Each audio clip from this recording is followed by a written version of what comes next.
The glory and the uniqueness of Terengganu traditional house once upon a time can be acknowledged by the existence of Haji Su Heritage House. Although this house was exposed to fragments from the war on 1942, it still stayed intact since 1890 until today.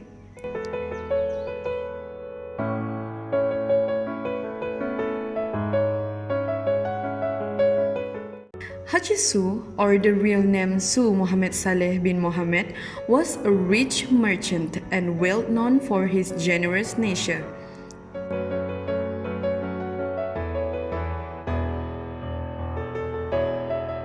Haji Su had 7 children from his first wife and another 3 from his second wife, but only the children from his first wife lived in this house. The construction of this house was said to have been finished in the 1890s and was occupied by the family members of Haji Su until his youngest child died in 2008. Since then, this house was left empty and unmanaged.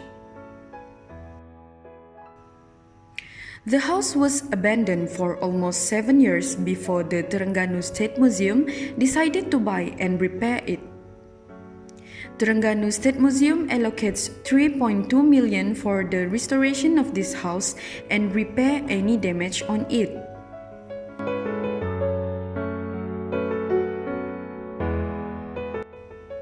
Although this house underwent a nearly complete restoration, the traditional value and the architecture remains as it was.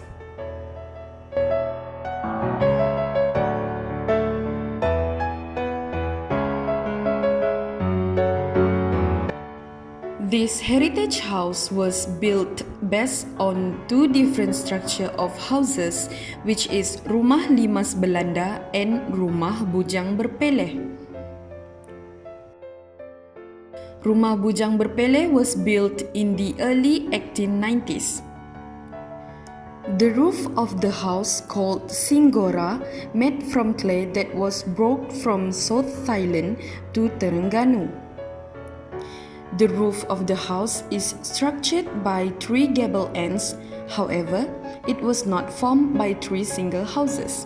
Rumah Bujang Berpeleh comprises of 8 main areas such as Rumah Ibu, Anjung, Serambi, Sorong, Kele Anak, Ruang Legar, Pelantar, and Dapur areas.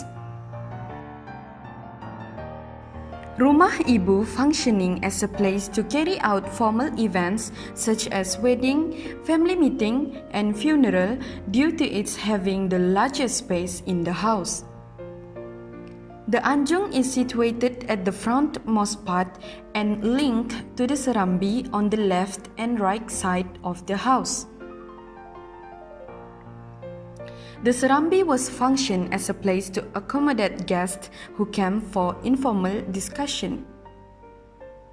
One interesting aspect about this house is the existence of Ruang Sorong that function as a place for formal discussion and meeting with unfamiliar guests.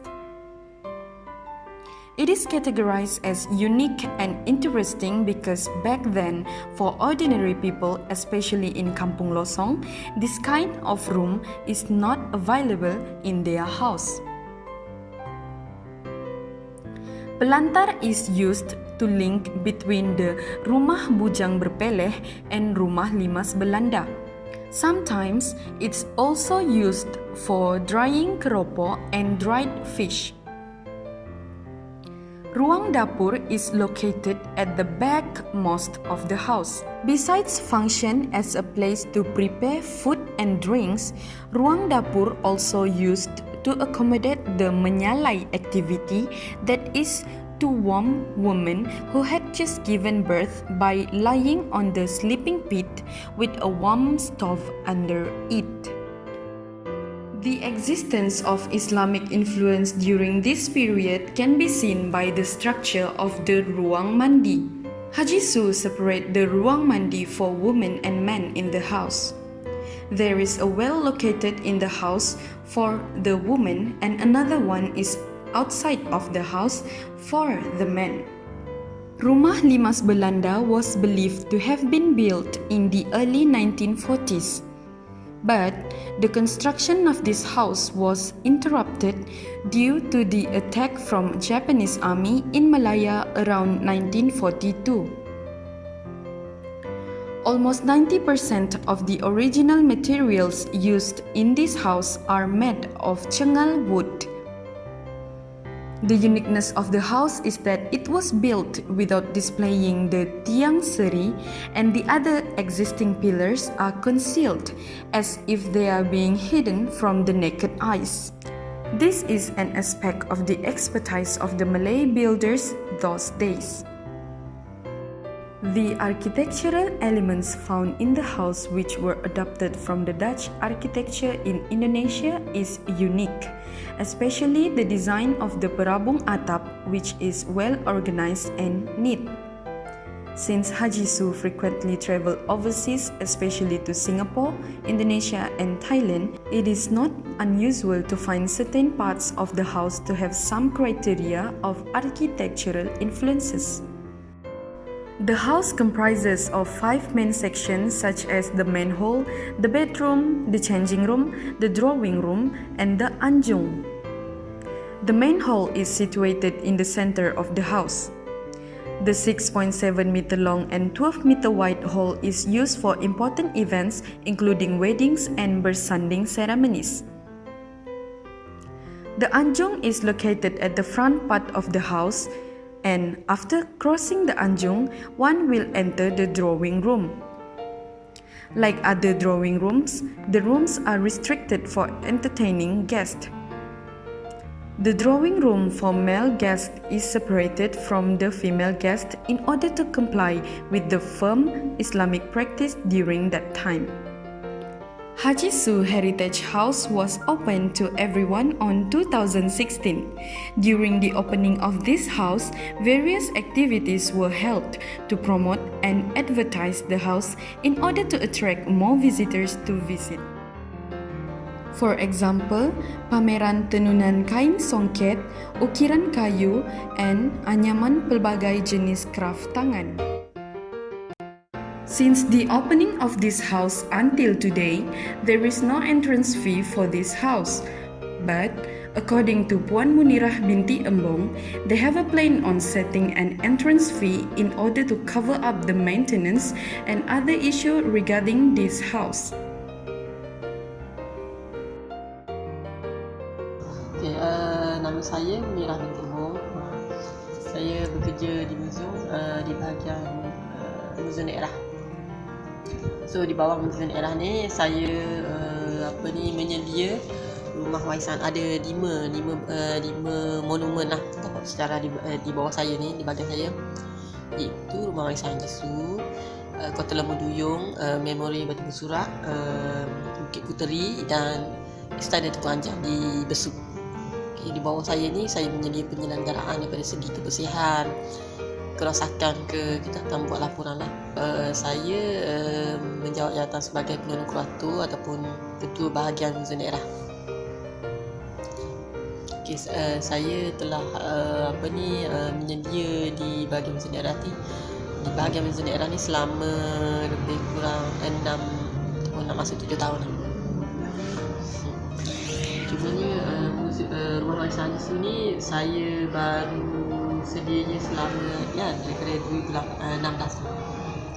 Isunya adalah kaki tangan lah masalah. Kaki tangan sebenarnya di sini sepatutnya ada pembantu operasi. So ada yang menjaga dan sentiasa ada lah, tapi masalah tu lah masalah. Kita dah buat laporan kepada pihak atasan tapi tidak diambil tindakan. Bukan tidak diambil tindakan, tapi keadaan macam manusia ni. Yang kedua adalah kebersihan. Kita kekurangan bajet untuk kita letakkan cleaner setiap hari di sini. Tukang kebun sepatutnya memang kena ada cleaner setiap hari sebab dia ruang yang besar. Ini memang tak ada sini. Dia 2 kali saja sebulan. Kalau itu pun 2 kali sebulan. Tu kalau datang. Kalau boleh kata kalau sebulan tu kadang-kadang jarang sebab kita punya kenderaan lah untuk bawa cleaner tu. Dia kena tempah kenderaan dulu di museum untuk datang bawa cleaner sebab dia orang fikir kos dia orang kan datang sini. Masalah bajet lah sebelum dia melibatkan wang. So kalau kita nak rumah ni kemas, kena ada duit lebih untuk menjaga. Basically, this kind of traditional architecture need to be sustained for the benefit of future generation.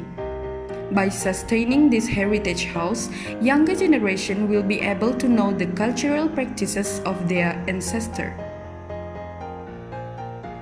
Besides, this house can also help the researcher or architect to know more about the traditional technology and design. If the house is widely advertised and well maintained, it can be a tourist spot and one of the must-visit places in Terengganu.